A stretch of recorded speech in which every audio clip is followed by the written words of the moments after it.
तो next episode की शुरुआत यहाँ बिल्कुल उसी सीन से शुरू होती है जहाँ किन्मू अपने मैजिकल स्टाफ की तरफ देख रहा था और वो उस फेरी फॉक्स को बताता है कि मेरी मैजिकल स्टाफ किसी भी इवल थॉट को महसूस कर सकती है।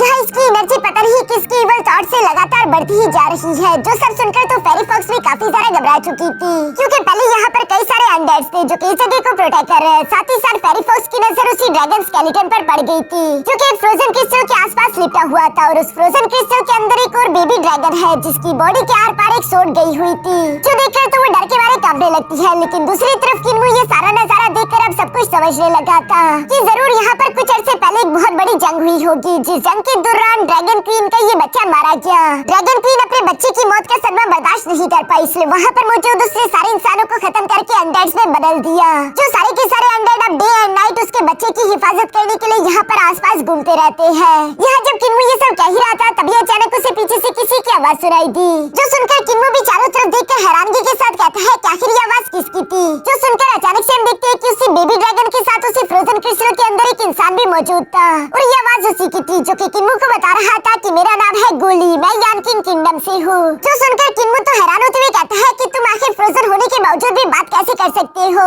साथ ही साथ किन्मू अपने मैजिकल स्टाफ की तरफ भी देखता है जिसने अब चमकना बंद कर दिया यानी कि वो इविल थॉट्स खत्म हो गए। साथ ही साथ वो आदमी गोली यहाँ पर किन्मू को बताता है कि प्लीज मेरी मदद करो, अगर तुम मुझे यहाँ से बाहर निकलने में मदद करते हो तो मैं तुम्हें यानकिंग किंगडम ले जाकर काफी सारा पैसा दूंगा। जो सुनकर किन्मू जवाब देते हुए कहता है कि पहली बात तो ये कि मैं डाजो कॉन्टिनेंट से बिलोंग करता हूँ यानी कि यानकिंग तो हमारा दुश्मन है जो कि मुझे देखते ही जान से मार डालेगा। ये सुनकर गोली उसे जवाब देते हुए कहता है कि नहीं तुम फिक्र मत करो, यानकिंग किंगडम का एम्परर एक टाइम पर मेरा डिसाइपल हुआ करता था यानी कि अगर मैं तुम्हारे साथ हूँ तो तुम्हें वहाँ पर कुछ भी नहीं होने वाला। जो सुनकर किन्मू थोड़ी देर सोचते हुए कहता है कि बुढ़ाओ अगर तुम इतनी ही ज्यादा ताकतवर हो तो आखिर तुम वहाँ पर फ्रीज कैसे हो गए। जो सुनकर गोली किन्मू को अपनी कहानी बताते हुए कहता है कि आज से कई अर्से पहले मैं अपने स्टूडेंट्स के साथ मिलकर डाजो कॉन्टिनेंट को सर्च करने के लिए आया हुआ था। तब हम इस टेंपल के अंदर पहुंचे जहाँ पर मेरे डिसाइपल्स को एक ड्रैगन बीट मिला। वो ड्रैगन बीट एक पावरफुल ट्रेजर होने के साथ साथ काफी सारा इवल दिखाई दे रहा था इसलिए मैंने उसे पकड़कर यहाँ से हटाने की कोशिश करी लेकिन वो एक ओल्ड ड्रैगन क्वीन का ड्रैगन बीट था इसलिए मैंने जैसे उसे हाथ लगाया अचानक वो एक्टिवेट हो गया जिस वजह से उसने मेरे सारे के सारे डिसाइपल्स का ब्लड एसेंस पूरी तरीके से सोख लिया।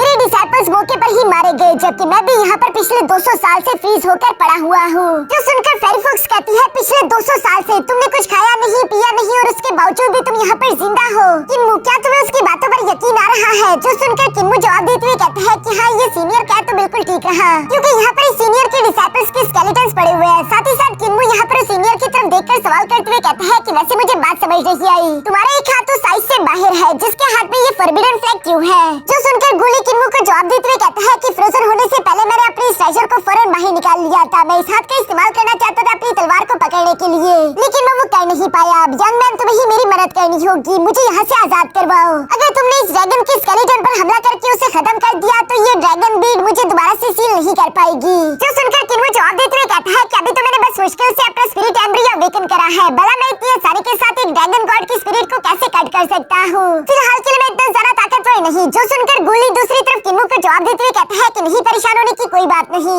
मेरी ये सोड बहुत ही ज्यादा खास है जो कि स्पेशली यानकिंग ने हमारे लिए बनवाई थी। इसको बनाने के लिए हेवन एंड अर्थ के ट्रेजर्स का इस्तेमाल किया गया था। इस तरह की टोटल 4 तलवारें तब के टाइम बनाई गई थी जो कि कोर्ट के मेंबर्स को दी गई ताकि वो इसका इस्तेमाल करते हुए यानकिंग का साथ दे सके। इस वक्त जिस सोड को तुम देख पा रही हो ये कोई भी मामूली सोड नहीं बल्कि इसे कहते हैं यीपिंग सोड जो कि काफी ज्यादा डेंजरस है। किन्मू ये सुनकर एक्साइटेड होकर सवाल करते हुए कहता है कि क्या तुम्हारी ये यीपिंग सोड मेरी इस मैजिकल स्टाफ से भी ज्यादा ताकतवर है। जो बात तो गोली को गुस्सा दिला चुकी वो गुस्सा होते हुए कहता है कि आखिर तुम इस मामूली मैजिकल स्टाफ को इस मेरी यीपिंग सोड के साथ कंपेयर कैसे कर सकते हो, क्या तुम जानते भी हो कि ये कितना सारा कीमती ट्रेजर है। चलो तुम खुद ही देख लो। जो कहती है गोली ने अपने सिल्क थ्रेड का इस्तेमाल करते हुए बस मामूली से उस सोड को आइस से बाहर निकाल दिया और किन्मू के पास बस सिर्फ यही एक मौका था अपनी सिल्क थ्रेड्स का इस्तेमाल करते हुए उस यीपिंग सोड को पकड़ने के लिए जिस मौके को वो ना गवाते हुए फौरन से उस सोड को पकड़कर अपने पास ले आता है। ये देखकर तो गोली काफी ज्यादा खुश हो गया। वो किन्मू से कहता है कि चलो अब इस यीपिंग सोड का इस्तेमाल करते उस ड्रैगन बोन्स को काट डालो। जो सुनकर दूसरी तरफ किन्मू भी बिल्कुल ऐसा ही करता है। वो अपने सिल्क थ्रेड्स का इस्तेमाल करते हुए उस ड्रैगन स्केलेटन पर हमला करने की कोशिश तो कर रहा था लेकिन उसके अटैक सारे ड्रैगन स्केलेटन के आसपास से गुजर रहे हैं लेकिन ड्रैगन स्केलेटन को हिट नहीं कर रहे। जो देखकर तो गोली को गुस्सा आने लगा लेकिन असल में ये सब कुछ किन्मू जानबूझकर कर रहा था। उसका कोई इरादा नहीं इस ड्रैगन स्केलेटन को तोड़ने का। इवन कि किन्मू के आड़े टेढ़े अटैक तो यहाँ पर गुली को भी जाकर लग सकते थे, इसलिए हम देखते हैं कि व्हाइट फेरी फॉक्स तो उस पर हंसने लगी, जबकि गुली भी कैसे तैसे खुद के गुस्से पर काबू रखते हुए किन्मू से कहता है कि आखिर ये किस तरह की बेकार स्वॉर्डमैनशिप्स है, क्या तुम्हें स्वॉर्ड चलाने नहीं आती? जो सुनकर किन्मू भी निराश होकर बैठते हुए कहता है कि आज से पहले मैंने कभी भी स्वॉर्ड टेक्निक सीखी ही नहीं। किन्मू तो यहाँ पर एक्टिंग कर रहा था, जो सुनकर गुली किन्मू से कहता है कि चलो ठीक है, मैं तुम्हें अपनी स्वॉर्ड टेक्निक सिखाता हूँ। लेकिन दूसरी तरफ किन्मू से जवाब देते हुए कहता है कि नहीं, मुझे तुम्हारी टेक्निक्स नहीं सीखनी, और ये कहते ही किन्मू ने स्वीपिंग स्वॉर्ड को अपने पास रख लिया। साथ ही साथ वो गुली को जवाब देते हुए कहता है कि मेरे ग्रैंडपा मास्क ने मुझे बताया था कि वो मुझे एक बेहतरीन आदमी से मिलवाने वाले हैं जो कि मुझे अच्छे स्वॉर्डमैनशिप टेक्निक सिखाएगा, लेकिन अगर मैंने किसी और की बेकार स्वॉर्डमैन टेक्निक सीखी है तो वो मास्टर मुझे कभी भी एक्सेप्ट नहीं करेगा। जो सुनकर गुली गुस्से में आते हुए कहता है कि बेवकूफ लड़के, क्या तुम्हें मालूम भी है कि पूरी की पूरी दुनिया में यानकिंग स्टेट की स्वॉर्डमैनशिप सबसे ज्यादा कमाल की है? जो कहते ही गुली ने किन्मू को बताना शुरू कर दिया था कि हमारे स्वॉर्ड्समैन टेक्निक इनविंसिबल है। आज से 200 साल पहले जब यान किंगडम बन रहा था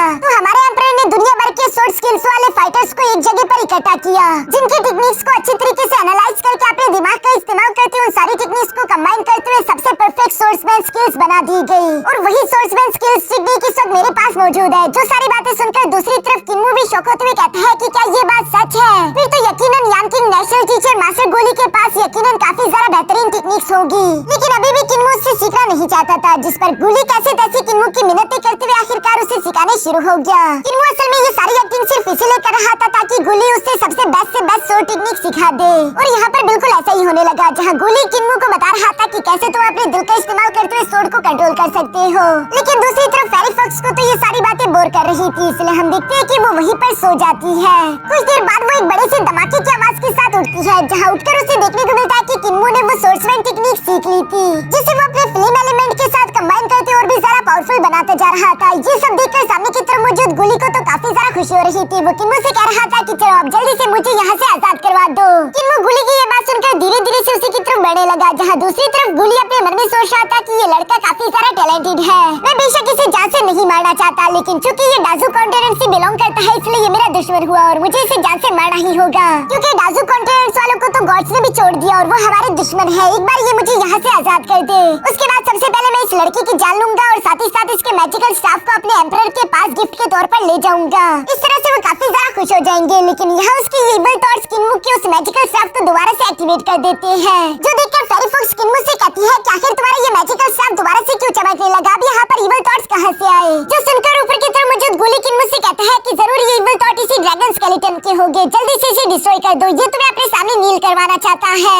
लेकिन दूसरी तरफ किन्मू कोई बेवकूफ नहीं था, बल्कि वो अब तक इस गुली को ही बेवकूफ बनाता हुआ आ रहा है, जहाँ वो आगे की तरफ बढ़ते हुए कह रहा था कि बुढ़ाओ अब चलो भी और सारा झूठ बोलना बंद करो, क्योंकि मैं तुम्हारी सारी की सारी सच्चाई जानता हूँ, मेरे पास भी दिमाग है। देखो ड्रैगन बीट यहाँ पर बेशक लोगों को मारकर उन्हें कॉर्प्स में बदल सकता है, लेकिन ड्रैगन बीट बिल्कुल भी ऐसी पावर नहीं रखता कि वो किसी को पूरी तरीके से स्केलेटन में बदल दे। यहाँ पर फिलहाल दो तरह की बॉडीज है, जिनमें से एक कॉर्प्स है और दूसरे स्केलेटन। जो सुनकर फेरी फॉक्स भी डरते डरते कहती है कि किन्मू अगर ड्रैगन बीट ने यहाँ पर इस आदमी के डिसाइपल्स को नहीं मारा तो इसका क्या मतलब? आखिर उनकी जान कैसे गई? ये सोचते हुए जैसे ही उस गोली की तरफ देखती है वो भी अब किन्मू की सारी बातें समझ गई थी। किन्मू अपने मन में कहता है कि यहाँ पर आते ही मैंने आसपास की जगहों को एनालाइज करते हुए समझ लिया था कि जरूर जब इस गोली ने आगे की तरफ बढ़ते उस ड्रैगन बीट को पकड़ा होगा तो उस ड्रैगन बीट ने फौरन से इस गोली को फ्रीज करना शुरू कर दिया। ये देखकर गोली घबरा चुका था, वो जानता था कि वो यहाँ पर पूरी तरीके से मारा जा सकता है और उसके पास खाने की भी कमी होगी, इसलिए उसने वक्त रहते ही फौरन अपने फॉरबिडन फ्लैग को बाहर निकालकर उसका इस्तेमाल करते हुए अपने सारे के सारे डिसाइपल्स की वाइटैलिटी और उनके ब्लड को एब्जॉर्ब कर लिया ताकि वो 200 साल तक सरवाइव कर सके। यह गोली किन्मू की समझदारी देखकर समझ गया था कि ये लड़का तो मेरी मदद नहीं करने वाला, इसलिए वो जोर जोर से हंसते हुए यहाँ पर फेरी फॉक्स को बेवकूफ बनाने की कोशिश करने लगा। वो कहता है कि लड़के तुम बिना वजह के सिर्फ गैसेस लगा रहे हो, ऐसी कोई भी बात नहीं। व्हाइट फॉक्स मुझे लगता है कि तुम्हें मेरी मदद करनी चाहिए, अगर तुम मुझे यहाँ से आजाद करवाने में मेरी मदद कर दो तो उसके बाद मैं तुम्हें बहुत ज्यादा ताकतवर बना सकता हूँ। जो सुनकर किन्मू फेरी फॉक्स को बताता है कि इस आदमी की बातों में मत आना, क्या तुम्हें याद नहीं कि शुरू में मेरा मैजिकल स्टाफ इविल थॉट्स की वजह से चमक रहा था और तभी हमें इस आदमी गोली की मदद की आवाज सुनाई थी। जब हम इसके पास पहुँचे तो उसने चमकना बंद कर दिया, क्योंकि तभी आदमी सोच रहा था कि हमें बेवकूफ बनाकर हमारी मदद लेकर खुद को आजाद करवा लेगा, और जब इसे लगा कि ये अपने मकसद में कामयाब होने वाला है तो इसकी इविल थॉट्स दोबारा से वापस आ गई, जिसकी वजह से मेरा मैजिकल स्टाफ भी दोबारा चमकने लगा था। यानी कि अगर सीधा सीधा कहूँ तो इसका यही प्लान है कि एक बार जब हम इसको आजाद करा दे तो ये सबसे पहले हम दोनों की जान ले लेगा। अब चूंकि यहाँ पर गोली का सारा प्लान रिवील हो चुका था, इसलिए वो इविल्स की तरह जोर जोर से हंसना शुरू कर देता है, जिस वजह से किन्मू का मैजिकल स्टाफ और भी ज्यादा इविल थॉट्स को महसूस कर पा रहा था। ऊपर से हम देखते हैं कि गोली यहाँ पर अपने फॉरबिडन फ्लैग की एनर्जी कटा करते हुए कह रहा था कि लड़के, तुम्हें क्या लगता है कि बेशक तुम्हें मेरा प्लान समझ आ गया तो तुम यहाँ से जिंदा निकल कर चले जाओगे? ऐसा नहीं होने वाला। यहाँ पर एक बार जो भी शिकार इंटर हो जाए मैं उसे कभी भी जिंदा जाने नहीं देता, यानी कि तुम दोनों भी मरोगे। जो सुनकर किन्मो यहाँ फेरी फॉक्स को लेकर वहाँ से भागने की कोशिश करने वाला था, पर तभी अचानक दूसरी तरफ गुली ने अपने फोरबिडन फ्लैग की पावर का इस्तेमाल करते हुए फन से इन दोनों को जकड़ लिया, जिस दौरान किन्मो से अपना मैजिकल स्टाफ और साथ ही साथ ये पिन सोड नीचे की तरफ गिर जाती है। दूसरी तरफ हम देखते हैं कि गुली यहाँ पर अपने फोरबिडन फ्लैग का इस्तेमाल करते हुए उन दोनों के ब्लड एसेंस को एब्सॉर्ब करने की कोशिश कर रहा था। जो सब देखकर दूसरी तरफ किन्मो गुली से कहता है कि आखिर तुम ये क्या कर रहे हो? क्या तुम जानते नहीं कि अगर तुमने हमें मार दिया तो तुम भी कभी आजाद नहीं हो पाओगे? जिस पर गुली जोर जोर से हंसते हुए जवाब देकर कहता है कि मुझे इस बात से कोई फर्क नहीं पड़ता, वैसे भी तुम दोनों मेरी मदद नहीं करना चाहते। एटलीस्ट तुम दोनों के ब्लड एसेंस को एब्सॉर्ब करके अगले 100 साल तक मैं यहाँ पर सर्वाइव तो कर सकता हूँ। 100 साल काफी लंबा अरसा होता है। 100 साल में यकीनन कोई न कोई दूसरा शिकार यहाँ पर आ जाएगा और उसके बाद मैं उसे बेवकूफ बनाते हुए खुद को आजाद करवाने की कोशिश करूंगा। जो सुनकर किन्मो तो काफी ज्यादा परेशान हो गया था और उसकी बॉडी से ब्लड एसेंस निकलने की वजह से वो धीरे धीरे एक स्केलेटन में कन्वर्ट होता जा रहा है। साथ ही साथ किन्मो को काफी ज्यादा तकलीफ भी हो रही थी, लेकिन वो खुद को आजाद करवाने के लिए कुछ न कुछ सोचने की कोशिश कर रहा था। अचानक से उसकी नजर अपनी यीपिंग सोड पर पड़ गई, जो देखकर किन्मो यहाँ पर गुली से कहता है कि ख्वाब देखना बंद करो, मैं ओवरलोड बॉडी के साथ पैदा हुआ हूँ, मुझे तुम जैसा कोई कमजोर वॉरियर नहीं हरा सकता। ये कहते किन्मो ने अपनी 2 उंगलियों के सिल्क थ्रेड का इस्तेमाल करते हुए फौरन से यीपिंग सोड को कंट्रोल करते हुए यहाँ गुली के फोरबिडन फ्लैग पर हमला करते हुए उसे फौरन से तोड़ दिया। जो बात तो गुली ने बिल्कुल भी एक्सपेक्ट नहीं करी थी। यहाँ उसके फोरबिडन फ्लैग की टूटने की वजह से किन्मो और फेरी फॉक्स दोनों ही आजाद होकर नीचे गिर जाते हैं। साथ ही साथ दोनों की वाइटैलिटी और ब्लड एसेंस भी वापस से रिकवर हो चुके थे, जो देखकर किन्मो बिना कोई सेकंड जाया करते हुए फौरन से व्हाइट फेरी फॉक्स को लेकर वहाँ से भागने लगा। लेकिन ये देखकर गुली को तो काफी ज्यादा गुस्सा आ रहा था। वो गुस्सा होते हुए कहता है कि किन्मो तुम मेरे जंगल से बचकर नहीं जा सकते, और ये कहते उसने फौरन से एक पाम अटैक रेडी करते हुए किन्मो पर हमला कर दिया। जिस पाम अटैक को अपनी तरफ बढ़ता हुआ देखकर दूसरी तरफ किन्मो भी अपनी 9 dragon wind controlling thunder technique का इस्तेमाल करते हुए फौरन से उस पर हमला कर देता है। जिस टेक्निक के अंदर थंडर एलिमेंट की एनर्जी तो उसी ड्रैगन क्वीन की थी, जिस वजह से हम देखते हैं कि वो ड्रैगन बीड दोबारा से एक्टिवेट हो गया, जो कि सीलिंग एबिलिटी का इस्तेमाल करते हुए गुली के उस बाहर वाले हाथ को भी फ्रीज कर देता है। साथ ही साथ वो पाम अटैक भी फ्रीज होकर यहाँ पर डिस्ट्रॉय हो गया, जो देखकर किन्मो फौरन अपनी जान बचाते वहाँ से निकलकर बाहर भाग गया। पीछे की तरफ गुली जोर जोर से आवाजें देते हुए कहता है कि प्लीज मुझे यहाँ पर छोड़कर मत जाओ, बदमाश लड़के, अगर तुम यहाँ से चले गए और इस तरह से मुझे इग्नोर कर दिया तो एक दिन जब मैं आजाद हो जाऊंगा तब मैं तुम्हारे पीछे आऊंगा और तुम्हारी जान ले लूंगा।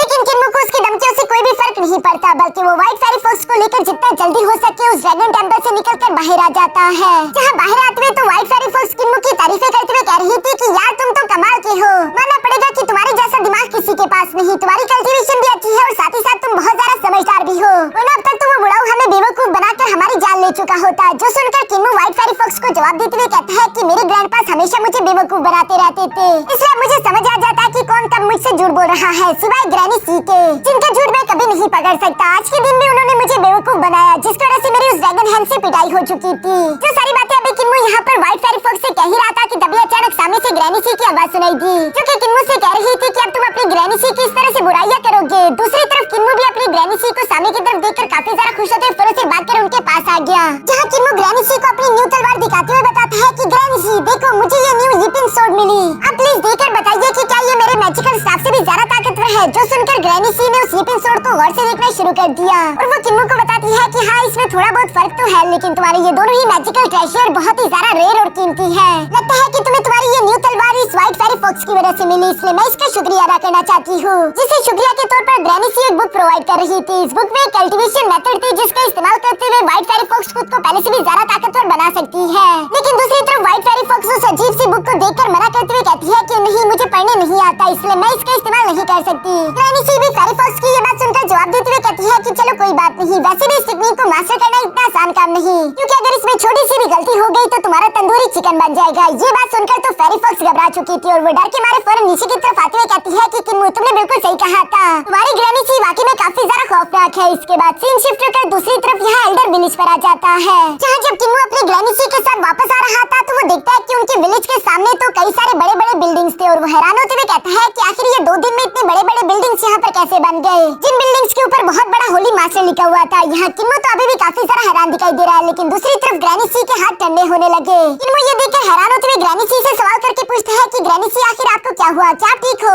लेकिन ग्रैनी सी तो उससे कोई भी जवाब नहीं देती, बल्कि वो किन्मो को पकड़कर यहाँ अपने विलेज की तरफ बढ़ने लगी। जहाँ आती है अचानक से उस मास्क वाले आदमी ने तो ग्रैनी सी की एनर्जी को महसूस कर लिया था और वो कहता है कि सी यू तुम अपने एंसेस्टर को देखकर उन्हें ग्रीट नहीं करोगी। तो सुनकर ग्रैनी सी फौरन से उस मास्क वाले आदमी की तरफ बढ़ते हुए कहती है कि सी यू अपने एंसेस्टर को ग्रीट करती है। दूसरी तरफ किन्मो ये सब होता हुआ देखकर अपने मन में कहता है कि सी यू मैंने पहली दफा ग्रैनी सी का पूरा नाम सुना, लेकिन आखिर ये लोग है कौन? तभी अचानक ग्रैंडपा मास्क बताता है कि ये लोग पिछले 2 दिन से यहाँ पर तुम्हारा इंतजार कर रहे थे। साथ ही ये कह रही है कि जब तक ये लोग तुमसे मुलाकात ना कर ले ये लोग यहाँ से नहीं जाने वाले। जो सुनकर ग्रैनी सी भी एक लंबी सांस लेती है। तभी अचानक दूसरी तरफ हमें जानने को मिलता है कि वो मास्क वाला आदमी असल में डीमन कल्ट का लीडर है, जो कि अपने मास्क को उतारते हुए कह रहा था कि 40 साल पहले हमारे प्रीवियस लीडर की हत्या हो गई थी। उसके बाद से मैं इस पोजीशन को संभालता आ रहा हूँ, लेकिन अब मैं काफी ज्यादा बूढ़ा हो चुका, इसलिए मुझे अपनी डीमन कल्ट के लिए किसी न्यू लीडर की तलाश है, जो कि कोई और नहीं बल्कि सी यू तुम हो। ये सुनकर ग्रैनी सी धीरे से आगे की तरफ बढ़ने लगी। दूसरी तरफ किन्मो हैरान होते हुए कह रहा था कि ये आदमी मेरी ग्रैनी सी का एंसेस्टर है, लेकिन शक्ल से देखकर तो ऐसा लग रहा है कि ग्रैनी सी को इसका एंसेस्टर होना चाहिए। अभी अचानक दूसरी तरफ विलेज चीफ भी यहाँ पर उस लीडर से सवाल करते हुए कहता है कि ये कैसी औरत जिसने तुम्हारे प्रीवियस लीडर की जान ले ली थी और साथ ही साथ वो तुम्हारे ग्रिम वॉर को लेकर निकल गई थी, तो आखिर वो न्यू लीडर बनने की काबिल कैसे हो सकती है? कहीं ऐसा तो नहीं कि तुम लोग ग्रैनी सी को मारकर उससे बदला लेना चाहते हो? जो सुनकर सामने मौजूद वो मास्क वाला आदमी जवाब देते हुए कहता है कि एक ऐसा इंसान जिसने हमारे लीडर को जान से मार डाला और साथ ही साथ हमारी होली बुक भी चुरा ली, मुझे लगता है कि वो हमारे प्रीवियस लीडर से ज्यादा केपेबल था, इसी वजह से वो ये सब करने में कामयाब हो पाया और वो अगला लीडर बनने के काबिल है। इसलिए मैं ग्रैनी सी को अगले लीडर के तौर पर सपोर्ट करता हूँ। जो सुनकर किन्मो हैरान होते हुए कहता है कि क्या ऐसा भी होता है? इवन की ग्रैंडपा क्यूसी भी फौरन से यहाँ ग्रैनी सी के पास आकर उससे मजाक करते हुए कहती है कि ये तो मजा आ गया, देखो तो सही तुम जैसी बुढ़ाऊ भी पूरे के पूरे डीमन कल्ट की लीडर बन जाएगी, कितना मजा आएगा। लेकिन ग्रैनी सी ग्रैंडपा क्यूसी को दिक्कत मारते हुए कहती है कि मुझसे दूर रहो। दूसरी तरफ वही लीडर यहाँ पर ग्रैनी सी से कहता है कि अगर तुमने मेरी इस रिक्वेस्ट को रिफ्यूज किया और हमारे साथ वापस डीमन कल्ट को ज्वाइन करने से मना करती हो, तो इसका मतलब कि हमारे प्रीवियस लीडर को एक आउटसाइडर ने जान से मारा होगा, जो बात बिल्कुल भी बर्दाश्त नहीं की जा सकती और खून का बदला सिर्फ खून ही हो सकता है, यानी कि हमें तुम्हारी जान लेनी होगी। जो सुनकर तो किन्मो परेशान हो गया कि ये लोग मेरी ग्रैनी सी को मारना चाहते हैं, लेकिन दूसरी तरफ विलेज चीफ को उसकी ये बात बिल्कुल भी अच्छी नहीं लगती, बल्कि वो अपने साथियों के साथ तैयार होते हुए कहता है कि अगर तुम लोग ग्रैनी सी को बिना उसकी मर्जी के यहाँ से लेकर जाना चाहती हो तो ये कभी नहीं होने वाला। जो सुनकर सामने की तरफ मौजूद वो लीडर भी कहता है कि ब्रदर टाओ तुम हमेशा से काफी जिद्दी थे, लेकिन ये हमारे पूरे के पूरे होली डीमन कल्ट का मसला है, इसलिए हम इसे यूं ही नहीं छोड़ सकते। जो कहती है हम देखते हैं कि दूसरी तरफ उन्होंने अपने होली डीमन कल्ट के सारे वॉरियर्स को एक साथ यहाँ पर टेलीपोर्ट करना शुरू कर दिया, जिसके लिए ये लोग एक बहुत बड़े टेलीपोर्टेशन बैनर का इस्तेमाल कर रहे थे। किन्मो तो ये देखकर हैरान हो गया कि अचानक से यहाँ पर इतने सारे लोग कैसे आ गए। इस पर वाइस चीफ किन्मो को बताता है कि डीमन कल्ट के पास ये टेलीपोर्टेशन बैनर है, जिसका इस्तेमाल करते हुए ये लोग एक साथ 10,000 वॉरियर्स को यहाँ पर ले आए। अब तुम्हें समझ आ चुका होगा कि यानकिंग किंगडम पूरी तरीके से डीमन कल्ट को खत्म क्यों करना चाहता है। इवन की दूसरी तरफ विलेज चीफ भी अपने सामने मौजूद इतनी बड़ी आर्मी को देखकर भी घबराता नहीं, बल्कि वो उस लीडर से कह रहा था कि एक बार फिर से सोच लो, क्योंकि हम लोग पास में भी कई सारी बड़ी आर्मी से टकराए हुए हैं। अगर हम लोगों ने आपस में जंग लड़ी तो यहाँ पर काफी सारी लाशें गिरेगी, जिस मौके का फायदा यानकिंग किंगडम की आर्मी भी उठा सकती है और इसके बाद डीमन कल्ट का पूरी तरीके से सफाया हो सकता है। लेकिन सामने की तरफ मौजूद दूसरी तरफ डीमन कल्ट का वो लीडर भी कोई भी बात सुनने के लिए तैयार नहीं था, बल्कि वो अपने मास्क को पहनते हुए कहता है कि अगर एक बार मैं यहाँ से वापस पलट गया तो तब भी डीमन कल्ट ज्यादा देर तक सर्वाइव नहीं कर पाएगा। हम लोगों को हमारी ग्रीन वॉर कोड बुक वापस चाहिए।